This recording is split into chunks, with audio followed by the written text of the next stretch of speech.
Bismillahirrahmanirrahim. Assalamualaikum warahmatullahi wabarakatuh. Kita mulakan kuliah dengan umul kitab Al-Fatihah. A'udzubillahi minasyaitonirrajim. Bismillahirrahmanirrahim. Alhamdulillahirabbil alamin, arrahmanirrahim, maliki yaumiddin. Iyyaka na'budu wa iyyaka nasta'in. Ihdinas siratal mustaqim, siratal ladzina an'amta 'alaihim ghairil maghdubi 'alaihim waladdallin.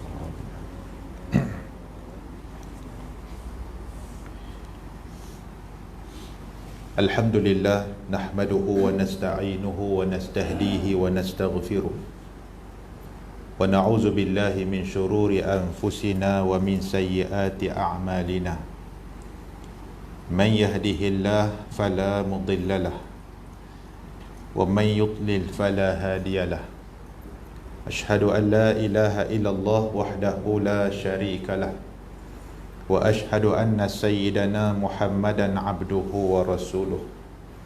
Allahumma salli wa sallim wa barik ala abdika wa rasulika sayyidina Muhammad sayyidil anbiya'i wal mursalin wa qaidid du'atil mujahidin wa ala alihi wa sahbihi ajma'in, amma ba'd. Ayyuhal mu'minun ittaqullah, usikum wa iyaya bitaqwallah, faqad fazal muttaqun. Pengerusi Jatan Kuasa Surau, muslimin dan muslimat mudah-mudahan dirahmati Allah Subhanahu wa taala. Kita terus kepada sedikit muqaddimah an Hisham ibni Urwah an Abi an Aisyah radhiyallahu anha anna Rasulullah sallallahu alaihi wasallam qala ma amila adami min amalin yawman nahri ahabba ila Allah min ihraqid dam innaha la ta'ti yawmal qiyamati biquruniha wa ash'ariha wa adlafiha wa anna ad-dam la yaqa'u min Allahi bimakanin qabla an yaqa'a min al-ardi fatibu biha nafsan atau kama qala rawahu at-Tirmizi wa Ibnu Majah. Tuan-tuan muslimin dan muslimat yang dirahmati Allah, dalam hadis ini daripada Aisyah radhiyallahu anha, katanya Nabi sallallahu alaihi wasallam bersabda, kata Nabi, ma amila adami min amalin yauman nahri ahabba ila Allah min ihraqid dam. Nabi kata tidak ada satu amalan yang dibuat oleh satu anak Adam pada pagi hari nahar, hari raya haji. Tidak ada satu amalan yang dibuat oleh satu anak Adam pada hari sembelihan korban, yakni hari raya korban 10 Zulhijjah, ahabba ilallah, yang paling dicintai di sisi Allah Subhanahu wa taala, min ihraqid dam, melainkan tumpahkan darah binatang korban. Dalam banyak-banyak amalan ibadah yang kita boleh buat pada pagi hari raya itu, Nabi SAW, Nabi kata apa? Nabi kata tidak ada satu amalan yang dibuat oleh satu anak Adam yang paling Allah Ta'ala suka dan kasih pada hari 10 Zulhijjah. Tidak ada satu amalan yang dapat menandingi ibadah korban. Tak ada.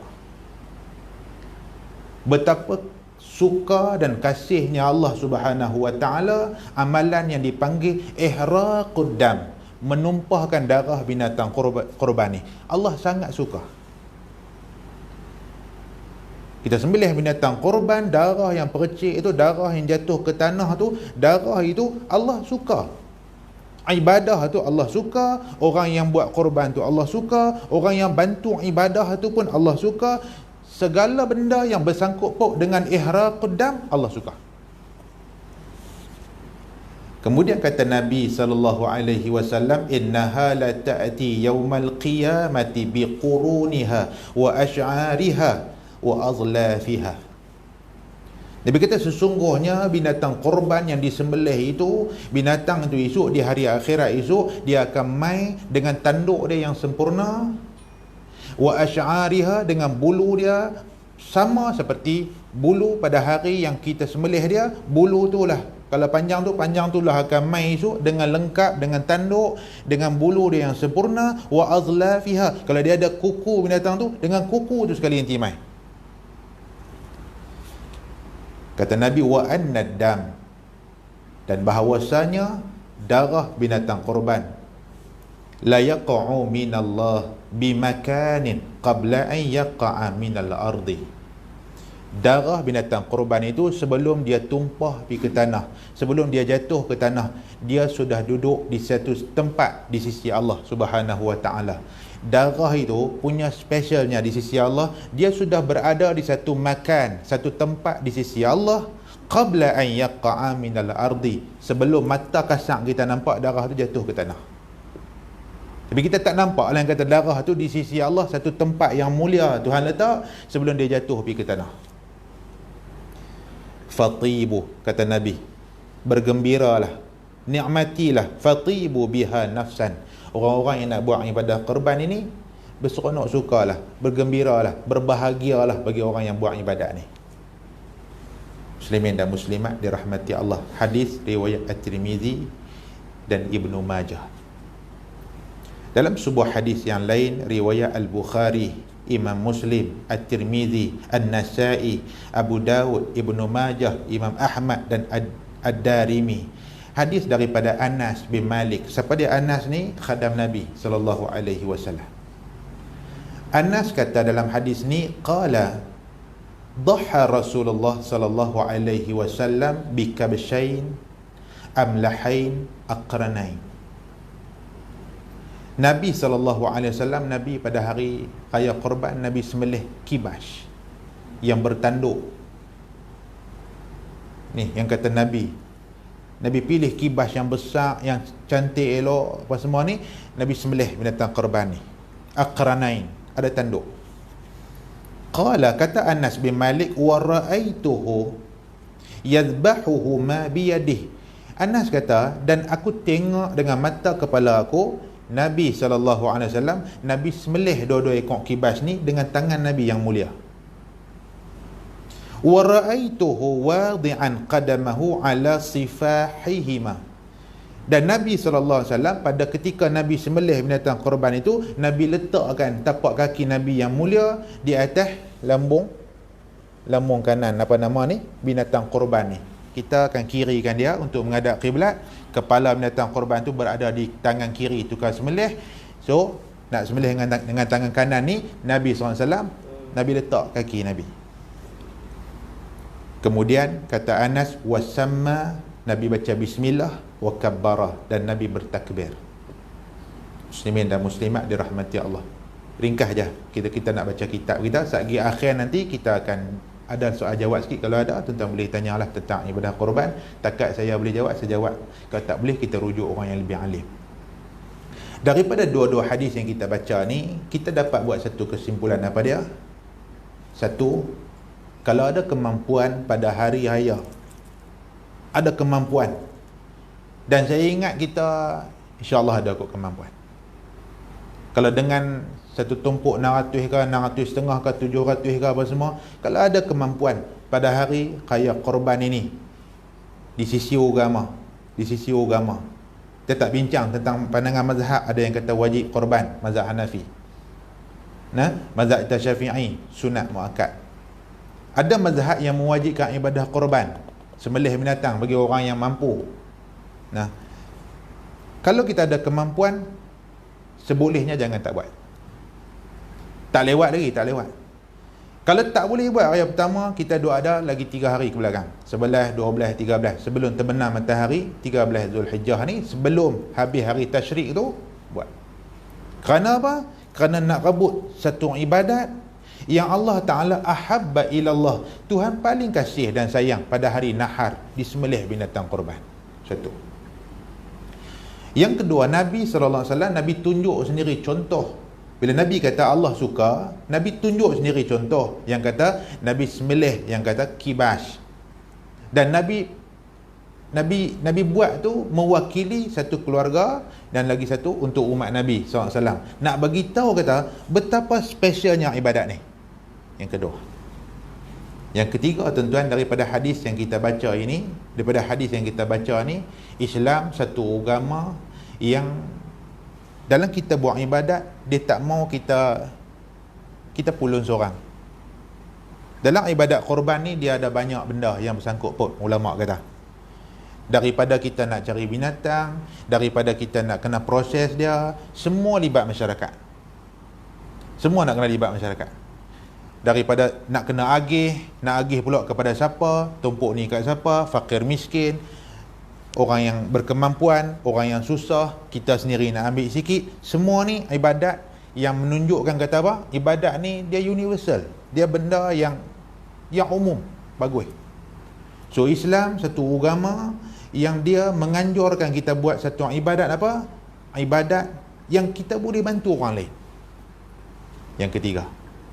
Cukuplah 3 pengajaran tu kita nak ambil. Kita azam, kalaupun kita tak ada kemampuan tahun ni, kita doa banyak-banyak, semoga umur panjang tahun depan. Kita azam, kita istiqamah menyimpan. Bagi orang yang mampu tak ada masalah lah, ada seluk poket ada 600-700. Bagi yang kita yang tak berapa mampu, azam lah. Takkan kita tak boleh simpan sehari RM2, tak boleh. Tuan-tuan, waktu saya mengaji dulu, guru kami dia buat satu congak yang mudah aja. Dia kata kita ni, yalah dalam mazhab kita dia tak sampai kata pandangan wajib, tapi ada pandangan mazhab kata wajib. Kita nak kata apa depan Allah ni? Duk dah 360 hari setahun, kalau sehari hang simpan RM2, hang boleh buat korban tu. Tapi itulah kita kan, rokok boleh, kereta boleh, rumah boleh, kain baju boleh. Bila kita baca hadis, kita mengaji ni, hak ni nak kena ni. Bila kita mengaji, mau ada satu transformasi kat kita. Oh, aku dah mengaji dah, aku tahu dah. Selama ni aku duk ingat, tak apalah, buat tak buat, lama-lama sekali buat. Kita punya mentaliti dengan korban ni apa? 4-5 tahun sekali buat lah. Kan? Kita macam tu. Bukan nak kata salah dah, tapi nak habaq kata apa? Dah bila kita mengaji, tak mau dah jadi macam dulu. Azam, buat. Tak boleh nak buat dalam negara kerana kos yang tinggi. Allah Ta'ala tahu kita ada keinginan untuk bantu sahabat kita di luar negara yang lebih murah dan sebagainya. Bukan kerana kita nak cari murah sangat, tapi kerana kita tak mau lepas peluang ni. Lepas tu ada orang tanya, Ustaz, apa pandangan ni? Ada kawan-kawan kita duk pergi buat di Kemboja lah apa semua ni. Kan? Ada yang buat kadang kerana kos apa. Ni tuan-tuan, hati manusia kita tak usah duk sembang. Baby kat dia apa? Kita tak tahu. Dia buat tu kerana apa? Tu kerja Allah.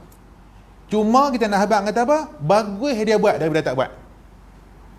Yang kita duk kalut dia pergi buat 300.5 di Kemboja, kita habis ngayak tu. Kan? Sembang apa semua, kata orang ni mana murah lah buat sana sini tak mau buat. Cik, kawan hak sembang ni buat tak? Nampak tuan-tuan? Muhasabah. Azam yang kata ni. Di antara benda yang Nabi SAW Nabi sebut apa? Tak ada satu amalan yang lebih baik. Bahkan ulama kata ibadat yang paling tua di atas muka bumi ini ialah ibadat korban. Maka sesuailah dengan perkataan korban daripada perkataan qarubah atau quribah, maksud dia mendekatkan diri kepada Allah Subhanahu wa taala. Ma yataqarrabu bihi ila Allah taala min zabihatin wa ghairiha. Yang kata korban ni satu ibadat yang kita buat untuk mendekatkan diri pada Allah Subhanahu wa taala, sama ada kita sembelih ataupun ibadat lain. Ibadat yang tertua di atas muka bumi. Bila Allah Subhanahu wa taala memfardukan kepada Qabil dan Habil untuk mempersembahkan korban masing-masing. Satu Tuhan terima, satu Tuhan tak terima. Nah, abang kata apa? Korban ini sudah tua ibadat dia. Dan dia dilangsungkan lagi oleh Nabi Allah Ibrahim AS. Dan dicontohi dan disyariatkan sampailah kepada kita. Dan ibadat ni kata ulama sampailah kiamat esok. Muslimin dan muslimat yang dirahmati Allah, sedikit mukadimah itu mudah-mudahan memberi sedikit inspirasi kepada kita untuk beribadat. Baik, kita menggunakan Sirus Salikin. Malam ni kita baca satu kitab je kerana masa kita terbatas. Sirus Salikin fi tariqati sadatis sufiyah, jilid yang kedua, pada juzuk yang ketiga. Kita sampai pada muka surat sebelah. Muka surat sebelah. sepertiga akhir kitab tu di bawah sana dia kata dan masuk ia kepada martabat yang keenam, iaitu nafsul mardiyah. Last kita baca bulan Februari sebelum PKP hari tu. Baik, qala al-musannif rahimahullahu taala wa nafa'ana bi'ulum fidaraini amin. Kitab Syirus Salikin diterjemah daripada kitab Lubat Ihya Ulumuddin bagi Imam Al-Ghazali rahimahullahu taala, dikarang oleh tuan yang sangat saleh lagi alim, Al-Allamah Al-Jami' baina Zahir wal Batin, Al-Arif Billah Syekh Abdul Samad Al-Falimbani rahimahullahu ta'ala. Mudah-mudahan Allah Ta'ala limpahkan rahmat.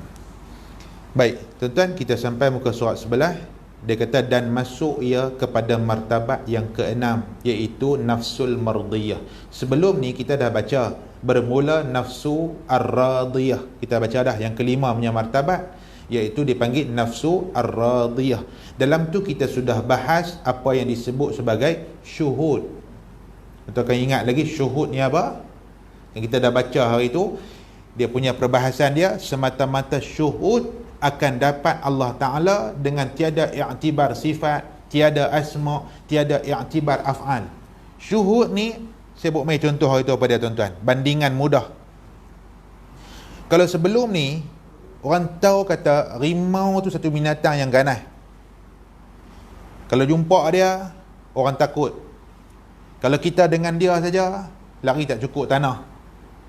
So, dari segi ilmu kita kata apa? Ni dia panggil. Yang tu takut dari segi ilmu. Bila kita ada ilmu tentang harimau, tentang singa, dia ada apa? Ada rasa takut. Tapi takut tu orang panggil takut apa? Ulama kata itu takut takat ilmu saja. Takut ilmu ya Haji. Bila betul-betul takut ni? Syuhud. Bila dia saksikan sungguh, baik, waktu dia berdepan betul dengan binatang yang dia takut ni, waktu tu dia bukan takat takut ilmu, bukan takat ada ilmu, ada pengetahuan tentang binatang yang ganas ni, tapi dia betul-betul rasa takut. Kita tengok ulama dia nak bagi kita faham. Kalau tak faham kita tak tahu. Allah Subhanahu Wa Ta'ala Tuhan yang qahar, ada ilmu kita tahu. Tuhan, kalau kita sebut Tuhan Maha Perkasa, Tuhan yang maha membalas kejahatan yang orang buat. Tuhan yang esok kalau dia azab dia pedih. Tuhan kalau dia murka, kemurkaan dia siapa tak boleh halang. So ilmu kita ada, tapi betul-betul kan kita takut dekat Allah? Nampak tuan-tuan? Al-Arif Billah yang kita duk sebut ni, Al-Arif Billah, wali-wali Allah, orang-orang yang sampai pada Allah ni, mereka sudah rasa hak tu. Mereka rasa dah tu, rasa takut tu rasa. Kita bila kita minta di dunia lagi rasa dah. Paling lambat manusia akan rasa bila? Akhirat esok dia rasa. Waktu Quran kata apa? La tarawunnal jahim. Betul-betul nampak neraka jahim. Thumma la tarawunnaha 'ainal yaqin. Waktu tu kita tengok neraka bukan mata rasa je. Tengok dengan mata hati. Betul-betul dia terjun dalam lubuk hati tu. Takut masa tu, takut yang tak ada gunalah. Takut sungguh-sungguh. Jadi tuan-tuan, sebab tu kita duk tengok imam-imam yang Mekah ke imam-imam Arab, dia bersemayang baca ayat azab ni semua, dia mai. Dia rasa tu. Tu dia panggil orang-orang yang Tuhan anugerah ni, dia panggil Al-Arif Billah, orang-orang yang Al-Wasil ilallah, orang sampai pada Allah, orang yang bila baca ayat azab tu dia hati dia bergetar, dia baca ayat azab daripada neraka apa semua tu, dia jadi takut, dia tak boleh nak baca, dia tak lajak, dia faham makna tapi dia tak lajak. Orang lim jadi imam baca faham juga tapi tak sampai, dia sampai. Yang ni tuan-tuan contoh, kita nak buat contoh. Orang-orang yang dipanggil wali Allah, orang yang mengenal Allah, yang ma'rifatullah ni semua ni, mereka sudah sampai maqam dipanggil maqam musyahadah. Ni saya ulas sikit sebelum masuk ni. Atau juga dipanggil maqam al-ihsan. Ni. Musyahadah ni maksud apa? Musyahadah kata Syekh dalam kitab dia, musyahadah dengan jalan baqa. Hak kita esok nak pergi akhirat, esok semua yakin waktu tu neraka percaya dah, mizan percaya dah, syurga percaya dah, semua percaya. Pasal apa? Sampai dah. Tambah lagi percaya bila kena azab neraka tu, yang tu dia panggil apa tuan-tuan? Habis ya. Yang tu dia panggil betul-betul dia sudah nampak. Baik. Bila orang sampai ke situ, yang ni kita panggil dia sudah masuk maqam radiyah, itu kita baca. Baik. Ini kita sambung. Dan masuk ia kepada martabat yang keenam. Lepas itu dia akan selangkah lagi, iaitu nafsul mardiyah, dan bersifat ia dengan segala kamalat, kesempurnaan. Nah, ketahui olehmu bahwasanya setengah asma, bermaksud asma'ullah al-husna tu, setengah daripada nama-nama Allah yang mulia ni, mengikut bagi setengah ismun hayy, itu iaitu apa ismun hayy? Kita duk baca Allahu la ilaha illa huwal hayyu. Al-hayyu maksud apa? Tuhan maha hidup. Al-hayy, Tuhan yang bersifat dengan hidup. Bila sebut hidup, yang tak mati, hidup yang kekal, hidup semua. Kata ulama ni, dia kata apa? Setengah daripada nama-nama Allah ni dia tabi' ataupun dia mengikut, dia ikut nama Al-Hayy. Al-Hayyu tadi tu, apa dia nama tu? Al-Wahhab, Tuhan yang menganugerahkan. Al-Wahhab. Al-Fattah, Tuhan yang membuka. Al-Wahid, Tuhan yang esa. As-Samad, Tuhan yang beri tempat tumpuan. Begitu. Maka sayugianya membanyakkan dalam maqam ni, membanyakkan menyebut akan dia serta ismun hayy itu pada martabat ini, supaya memudahkan berpindah kepada martabat yang keenam itu, iaitu nafsul mardiyah. Zikir dia ialah ya hayyu, ya hayy, wahai Tuhan yang maha hidup. Habis semua, fana lah tuan-tuan. Kita baca hari tu kan, yang dikata bila maqam ni dia panggil apa? Fana segala. Segala benda dah binasa. Tuhan yang maha hidup. Yang aku pun hidup atas izin Allah. Sebenarnya bukan hidup hakiki macam tu. Zikir aku tu dia kata ya Wahhab, ya Hayy, ya Fattah, ya Hayy, ya Wahid, ya Hayy, ya Samad, macam tu. Zikir. Zikir itu menjadi amalan harian. Dan martabat yang keenam dipanggil nafsu mardiyah namanya. Maka perjalanannya itu dengan Allah Subhanahu wa ta'ala, yakni mengambil ilmu daripada Allah Ta'ala. Kita baca tu macam faham, tapi melalui jalan ini dia kena mujahadah. Yang radiyah tadi pun tuan-tuan, tentu pun ada. Kan kita alim, orang wali-wali kita panggil al-arif billah. Al-arif billah ni Syekh Abdul Sabah Al-Falimani ni, kita panggil apa tadi dalam kitab, orang tulis nama dia al-arif billah, alimul allamah al-jami' baina zahir wal batin. Satu ulama yang boleh himpun di antara zahir dan batin. Zahir hak syariat, batin hak dalam hati. Waktu sembahyang Allahu Akbar, nampak zahir syariat sembahyang, tapi sembahyang dengan zahir saja atau dengan batin? Hak dengan batin ni kita duk mengaji ni bab ni lah tuan-tuan. Yang kita duk usaha tak mau nak sampai ni, dan inilah kita duk baca ni. Dia tak sampai lagi, rasa takut tu tak sampai. Sungguh saya kata dari saya sendiri, kita duk semayang ni tak sampai. Bila tak sampai, dia letih dengan semayang tu. Dia tak nikmat. Setiap kali kita semayang, habis semayang kita muhasabah, rasa nikmat ke rasa letih? Rasa letih tak sampai. Semayang sah dari segi syariat, sah lah tuan. Wuduk sah, rukun yang 13 sempurna, baca sunat apa patut sebagainya, yang rukun semua komplit. Start daripada takbiratul ihram dengan niat, berakhir dengan salam yang pertama. Sah tak semayang tu? Sah. Terima tak semayang tu? Itu soal lain. Semayang yang sah itu dari segi syariat, dari segi hukum hakam syarak dia sah, dari segi fiqh dia sah, dari segi zahir dia sah. Okey. Terima tak terima? Ya, betul kerja Allah Subhanahu wa ta'ala. Tapi punca Tuhan nak terima apa? Ni yang Nabi sebut. Innallaha la yanzuru ila suwarikum wa ajsamikum. Tuhan tak tengok muka rupa pakai, Tuhan tak tengok susuk tubuh, Tuhan tak tengok hak zahir, maksud dia. walakin yanzuru ila qulubikum, tapi Tuhan nak tengok hati, sudurikum, yang di hati ni Tuhan tengok. Sebab tu bila ngaji ilmu ni ialah ilmu pelengkap kepada hak zahir tadi. Tak ngaji ilmu ni batal habis semua. Kita tak tahu bila dia batal pun kita tak tahu. Buat semayang punya teruk, tak sedap kata diri tu ujub, batal habis amalan. Amalan tu sah di sisi syarak, tapi Tuhan tak terima. Kita sedekah dengan rezeki yang halal, betul jalan tu betul, kerana menggunakan rezeki yang halal dan sedekah. Tak, tapi pasal apa ada sedekah Tuhan tak terima? Kerana hak ni ilmu ni hak ni nak jadi benteng. Hak kita duk buat ibadat tu tak mau bagi dia terbatas. Hak ni nak kena jaga. Bila buat ibadat nak kena jaga. Kadang-kadang dia mai buat kerana orang. Kalau tak kerana orang tak apa kuat. Bila ada orang jadi kuat. Bila tak ada orang tak kuat. Tu dia ada sikit, dia panggil apa tuan? Riak yang kecil. Sikit.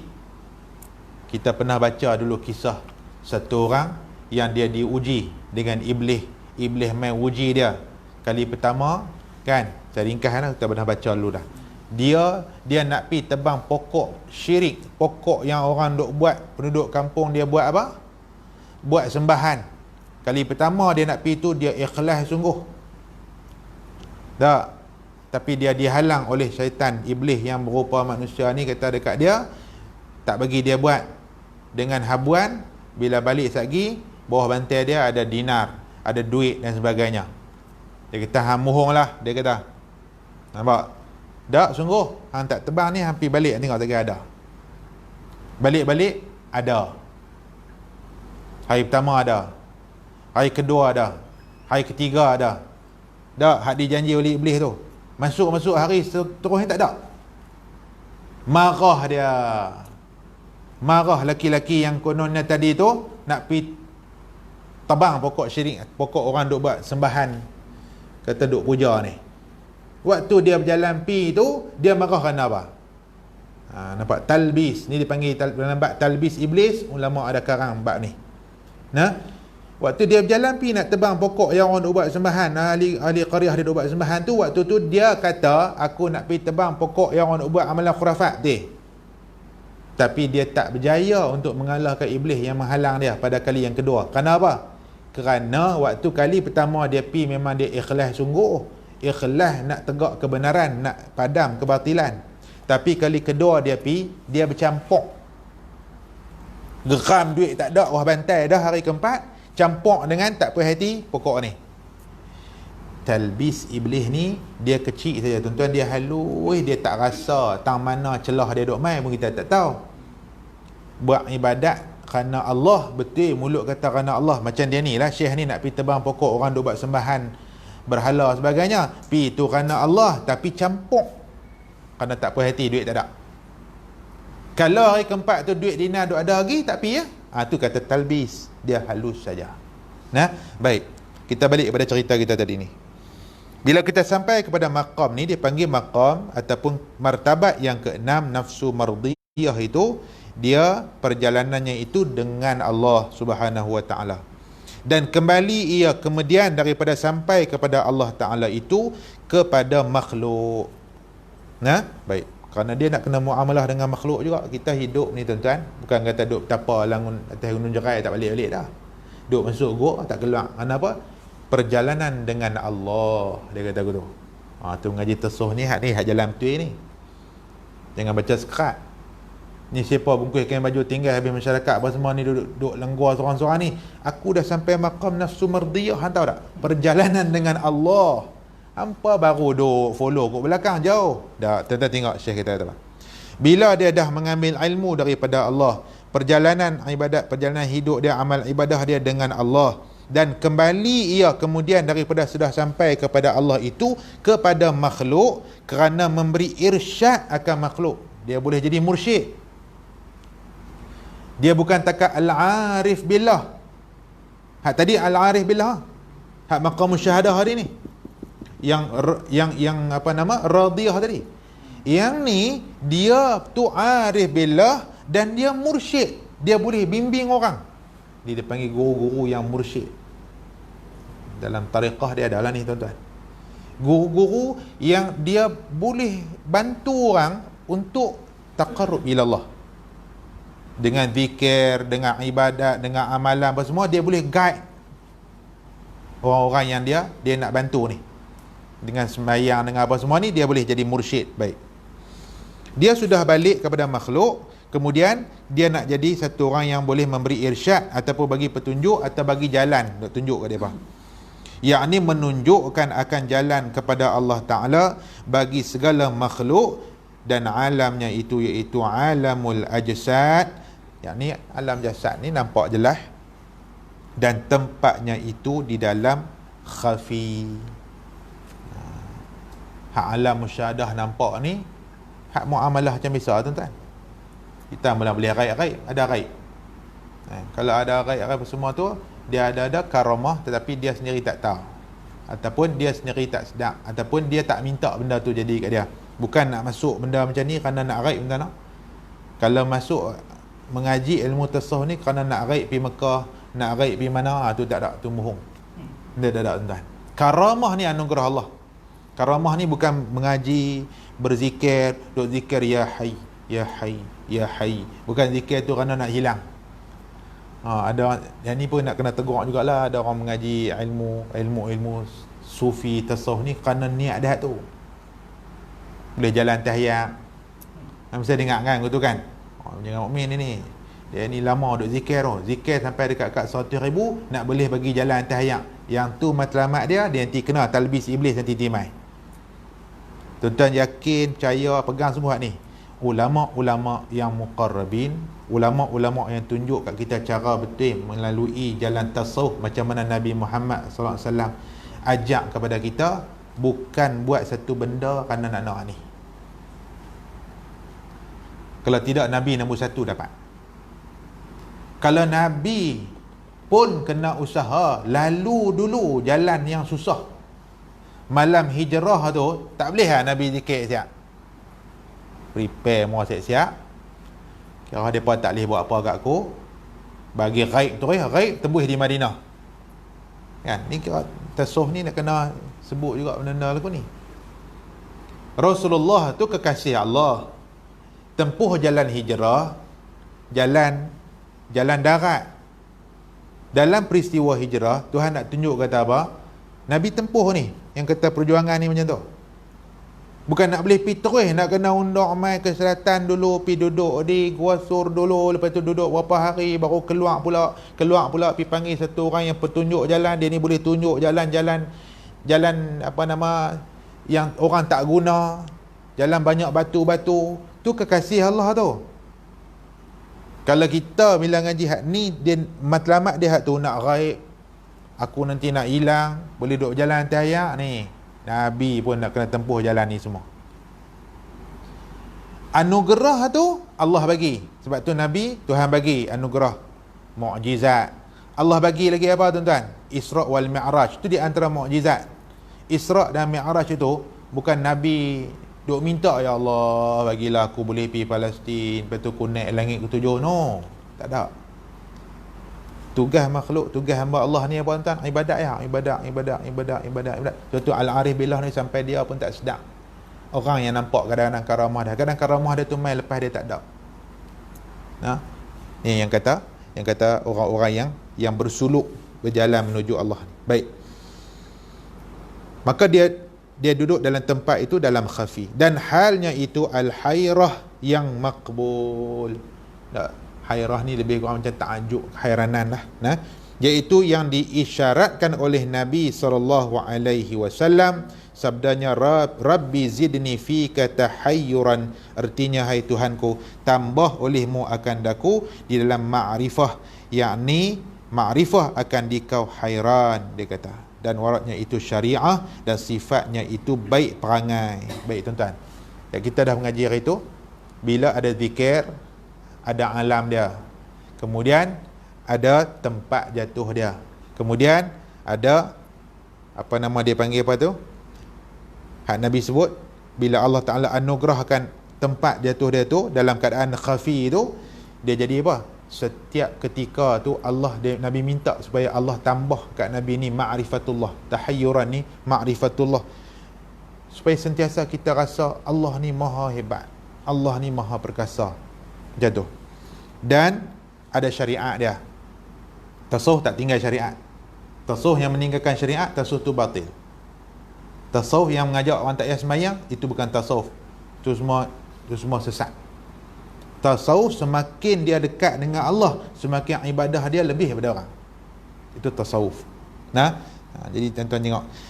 Dan sifat dia tu, yang hasil lepas tu, baik perangai dan meninggalkan akan segala barang yang lain daripada Allah Subhanahu wa ta'ala, dan lemah lembut dengan segala manusia. Tu dah punya, bila dah kita lalu jalan tu, hasil dia ni, perangai baik. Kalau duk sufi, kata dia tu ahli sufi, tapi perongoi, kan, jerkah orang dengar satu taman, dengar suara dia, tak kerja berkeling orang, itu kan tasawuf. Baik, dia akan hasil hak tu, berlemah lembut dengan segala manusia dan menunjukkan ia akan manusia atas berbuat maslahah, dan membanyakkan dan memaafkan daripada segala kesalahan manusia, dan kasih kepada segala manusia, dan cenderung ia kepada mereka itu. Ni semua sifat Nabi SAW. Mudah faham tak? Mudah faham lah. Nabi itu manusia yang paling hampir pada Allah, kekasih Allah. Bukan kata kat manusia, Sayyidul Anbiya wal Mursalin, penghulu segala Nabi dan Rasul, Sayyidul Khalaiq wal Bashar, dan penghulu segala makhluk dan manusia ciptaan Allah semua, yang kata Nabi Muhammad. So sifat yang hasil daripada kita duk mengaji ilmu tasawuf ni apa tuan-tuan? Tu perangai elok, suka maaf orang, tak lekas marah, suka bantu orang, suka buat baik, tu buat maslahah, nampak susah-susah permudahkan. Tu dia punya, tu tasawuf yang betul. Bukan duk seorang-seorang tak peduli orang. Itu dia tak ada, tu tak sampai tu. Itu dia sebenarnya dia dimainkan oleh iblis. Kemudian kalau sama manusia buat salah, dia maafkan kesalahan manusia, kasih kepada segala manusia, cenderung kepada mereka itu, kerana mengeluarkan mereka itu daripada kelam tabiat mereka itu. Kerana dia matlamat dia tu, dia nak bantu orang keluar daripada kegelapan, dan daripada nafsu mereka itu, nak buat keluar manusia daripada nafsu gelap tu kepada nur roh mereka itu. Roh ni tuan-tuan cahaya. Tapi kita duk gelapkan dia dengan titik hitam, maka nak kena cuci dia, keluarkan daripada nafsu kepada roh mereka itu. Itu saya sebut dah dulu kan, yang duk lemah tak boleh bangkit semayang tu bukan tubuh badan kita, roh kita. Roh kita yang tak boleh. Sebab tu tuan-tuan jangan heran, kita tengok orang sakit di hospital, semakin sakit semakin kuat ibadat. Kita yang sihat bugar, sihat tubuh badan ni, semakin sihat semakin sibuk dengan dunia. Tetapi dia dah orang sakit, satu benda ambil muhasabah. Tengok orang sakit, terlantak sakit, banyak ibadat dia dah buat. Betul ya? Bila jasad sakit, roh ada ruang nak bangkit sihat. Sebab tu dalam falsafah puasa, kita lemahkan jasad kita. Dalam falsafah puasa, jasad tu dikendorkan, dilemahkan, nafsu dikendor. Bila jasad ni dilemah sikit, makan kurang, letih sikit, dahaga sikit, orat-orat hak cekam-cekam mula dah kendor sikit. Waktu tu baru roh dia akan bangkit, baru boleh tarawih. Tapi buka puasa, jamu balik jasad, roh kendor balik, tarawih rasa tak larat, dia jam. Dan sungguh saya cerita diri saya lah, bila kita nak jadi imam tuan-tuan, ustaz-ustaz nak jadi imam, dia tak tiba makan, dia tak boleh. Pasal tak lagi takut waktu sujud dia terkeluar balik kan. Jadi dia duk kontrol makan tau. Bila kita nak jadi imam ni, nak baca pula Quran banyak juzuk kan, banyak muka surat, jadi kita makan pun kontrol. Kita buka kurma, orang puan kata nasi, tak mau makan bubuk yang ni. Nu nak jadi imam tu, hari jadi makmum tengok. Orang tua ni hari jadi makmum dengan mi, dengan nasi, dengan apa semua, dia tiba pasal makmum tu, dia melenggak sikit lah di belakang kan. Makan ni kita jamu jasad kita, roh kita lemah kan, betul tak larat. Sebab tu siang waktu kita puasa boleh baca Quran sikit, sementara nak tunggu waktu buka boleh macam-macam. Semayang zuhur pun tak rasa lemah. Satgi semayang maghrib dia rasa lemah sikit. Tuan-tuan, bandingkan semayang zuhur dengan semayang maghrib kita, dia tak sama lah. Kecuali maghrib kita tu kita tak makan sangat. Baik, itulah ulama kata bila dijamu perut penuh, maka yang menang ialah jasad, yang kalah ialah roh. Kalau ditahan lapak perut, biar lemah tu jasad, maka roh akan kuat, dia kata. Ini dia kata keluar kepada nur roh mereka itu. Dan adalah zikir orang yang sampai kepada martabat nafsu mardiyah itu, iaitu ismullah, nama Allah Al-Qayyum, Ya Qayyum, Ya Qayyum, Ya Qayyum, serta membanyakkan ia akan menyebut akan isim ini, yakni membanyakkan ia menyebut Ya Qayyum, Ya Qayyum, Ya Qayyum. Kita ni makan apa tuan-tuan? La ilaha illallah, La ilaha illallah. Itu afdal zikir yang disebut oleh Nabi sallallahu alaihi wasallam. Habis ada orang tanya, ustaz, habis tu orang yang sampai kepada maqam ni, tengok ni ulama tulis, dia tak tulis la ilaha illallah pun tuan-tuan, maknanya dia tak ngaji tasawuf. Orang yang al-arif billah al-wasil ilallah, tuan-tuan minta maaf sebut denyut nadi dia tu Allah, Allah, Allah, Allah. Kita ni lara tuan-tuan, lara kena nafi, buang semua la ilaha, tak ada hak, tak ada hak nu, tak ada dunia, tak ada pangkat, tak ada kedudukan, tak ada apa semua, kena buang dulu la ilaha illallah, baru duk kena isbat Allah. Betul Nabi kata afdal zikir la ilallah, betul. Kerana apa tuan-tuan? Kerana kullu bani adam khata', setiap kita buat salah, buat dosa, dosa tu duk halang buat ibadat, jadi kena duk buang la ilaha illallah, tak ada sembahan, tak ada apa yang aku percaya, tak ada apa semua ni illallah, melainkan Allah. Orang sampai maqam mardiyah, radiyah, mardiyah ni tuan-tuan, yang ni dia panggil apa? Tidur orang yang alim lebih baik daripada ibadah orang yang jahil tapi kuat ibadah. Orang alim tidur dia, denyut nadi dia tu tak pernah lupa Allah, tuan-tuan. Tuan-tuan tahu cerita bila orang hafal Quran, orang banyak zikir, tuan-tuan, kalau dia terlalu banyak mengapai, bawa ambil dalam tidur. Waktu saya duduk mengaji dulu, tuan-tuan, ada sahabat-sahabat kami, tuan-tuan, yang memang ingatan kuat sungguh, bangkit tidur, tanya Quran boleh jawab. Tu darah tu sebati. Tapi lama tak mengulang Quran, tanya waktu celik aku ni tak boleh jawab. Duk cari tak jumpa.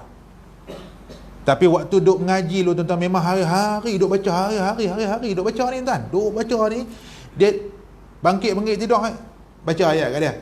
Dia nanti sebut, dia nanti sambung terus. Sebati dia panggil, tuan, tak sebati. Macam tu zikir lah.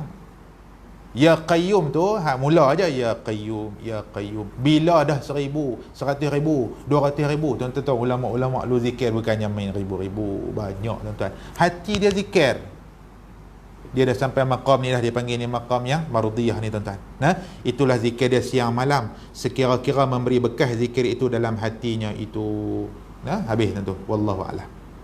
Dan martabat yang ketujuh, nafsul kamilah, ada lagi yang terakhir, martabat yang ketujuh, nafsul kamilah, sempurna. Sempurna. Ini kita akan baca insya-Allah pada kuliah akan datang. Wallahu a'lam. Tuan-tuan, ada tak satu dua soalan? Kalau ada, kalau tak ada, kita buat kesimpulan.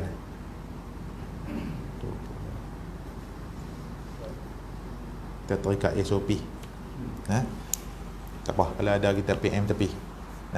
Jadi sikit saya buat kesimpulannya, tuan-tuan, daripada hak kita mengaji ini, hak kita mengaji mukadimah awal tadi, saya buat kesimpulan. Pertama sekali, dalam baki masa yang ada 2-3 hari lagi ni, tuan-tuan cari ilmu berkaitan ibadah korban, supaya ibadat yang kita buat pertama bukan ikut-ikutan, buat atas ilmu. Saya sebut di banyak tempat, bila kita nak buat ibadat korban, khususlah, bukan ibadat lain pun ya juga, tapi khusus nak main lagi 3-4 hari ni, buat dengan ilmu, jangan ikut-ikutan. Bila kita mengaji, kita amal dengan ilmu kita. Jangan kita buat takat buat. Sebab tu kadang-kadang ada orang dia tak tahu buat korban ni, dia tak tahu kadang buat korban ni macam isu baru ni lah, kutip duit sama-sama adik-beradik, pergi sembelih lembu. Siapa buat korban tu? Kerana apa? Kerana berasa nak buat. Satu, Yang kedua, tak cukup bekal, maklumat ilmu tak ada. Kolek seorang RM40, RM50, dia beradik dah 30 orang. Kolek cukup 650 pergi masuk setumpuk. Siapa buat korban? Tak tahu. Tak tahu je, tak tahu. Ini korban keluarga kami ni. Tak boleh lagu tu. Jadi buat korban bagi ada ilmu. Ada cara dia, ada jalan dia. Tak boleh kan macam tu ustaz? Macam tu dia tak nama korban tu. Tu nama dia pakat-pakat makan-makan. Lebih kurang macam buat potluck lah. Pakat-pakat ramai-ramai kita pergi sembelih lembu. Seronok-seronok cari kambing seekor. Apa nama contohlah cucu haji apa kan, nanti himpun semua 30 orang 40 orang, kita sembelih kambing 2 ekor, kita korban. Korban apa? Tak ada korban. Dan kena faham tu. Jadi bila kita ada ilmu, kita mengaji, ada cara dia. Okey, tu ni kita bagi hak bandlung dengan bangah depa buat korban. 2 orang depa ni. Tapi kita sedekah adik kita kat depa. Depa buat korban nama depa. Kemudian boleh tak korban hak depa buat tu dihadiahkan pahalanya kepada orang lain? Boleh, seperti mana yang dibuat oleh Nabi SAW, berkongsi pahala. Yang tu boleh. Kongsi pahala boleh. Yang tak boleh hantam satu tumpuk bubuh 30 orang. Itu tak boleh. Jadi benda-benda macam tu tuan-tuan, dia kena rajin duk mengaji, tanya orang, rujuk ustaz, rujuk alim ulama, supaya kita buat ibadat ni tak mau ikut-ikut. Kita buat ibadat biar ibadat kita tu betul seperti mana yang dianjur oleh agama kita, oleh syariat kita. Wallahu a'lam. Sikitlah kesimpulan akhir. Mudah-mudahan Allah terima ibadat kita pada tahun ni yang baik daripada Allah. Salah silap terkasak bahasa, saya minta ampun daripada Allah, saya minta maaf daripada tuan-tuan. أعوذ بالله من الشيطان الرجيم بسم الله الرحمن الرحيم رضينا بالله ربا وبالإسلام عيدنا وبمحمد نبيا ورسولا اللهم اجعل جمعنا هذا جمعا مرحوما وتفرقنا من بعده تفرقا معصوما ربنا آتنا في الدنيا حسنة وفي الآخرة حسنة وقنا عذاب النار وصلى الله على سيدنا محمد وعلى آله وصحبه أجمعين والحمد لله رب العالمين. Tasbih kafarah dan surah Al-Asr. Subhanakallahumma wa bihamdik, asyhadu an la ilaha illa anta, astaghfiruka wa atubu ilaik. Bismillahirrahmanirrahim. Wal 'asri innal insana lafi khusr illa alladhina amanu wa 'amilus solihati wa tawassaw bil haqqi wa tawassaw bis sabr. Assalamualaikum warahmatullahi wabarakatuh. Takbir. Allahu akbar.